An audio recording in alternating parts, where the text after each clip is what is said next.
Hi guys, gandang gabi mga palangga. Ayan, tayo magluluto na naman ng ating ulam at may kakanggata tayo. So ito ang aking ingredients at ayan po ang ating lulutuin. Tawag dito dalo-dalo. Ayan. Yummy po ang ating ulam ngayong gabi mga palangga. Dalo-dalo or bagongon. Ayan. So yan, tara na tayo na magluto guys. Ayun.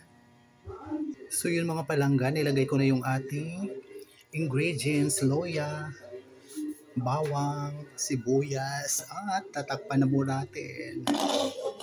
Yan. So yun na guys, kumukulo na, buksan na natin. So ayan. Atin haluin para hindi mamuo ang gata. Yan.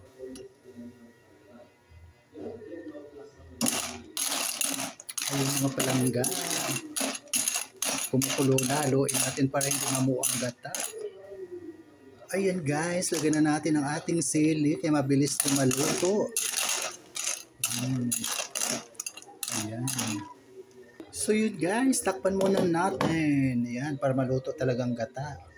At isusunod na natin yung kakang gata paglagay. Ayan. So yun po, ilagay na natin ang ating kakang gata at ayan na siya. Ayun. Ayan na siya mga palangga. Ayun po, lagay na natin ang ating gata. Ayan.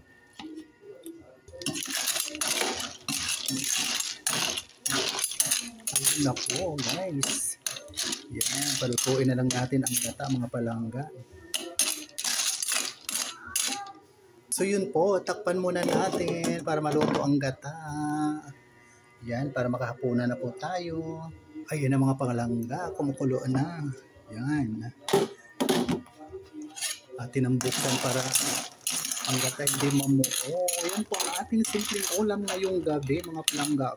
Plus may natira pa tayong ulam kanina. Yan. So ayun na mga palangga, luto na. Tayo na muli kumain. Sandukan nito muli kami sa aming hapagkainan ng ating pamilya. Ayan. Ang aming yaming ulam ngayong gabi. Simpleng ulam pero masarap po yan dahil may pagmamahal po sa pagluluto. Ayan. Tapos mayroon pa tayong pakso na tambakol and odong kaninang tanghali. Kaya ayan.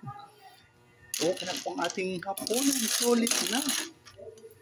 Yan po. Muli maraming salamat sa patuloy ng pagsubaybay sa ating mga mumunting video sa Ramil Javier Ella Vlog.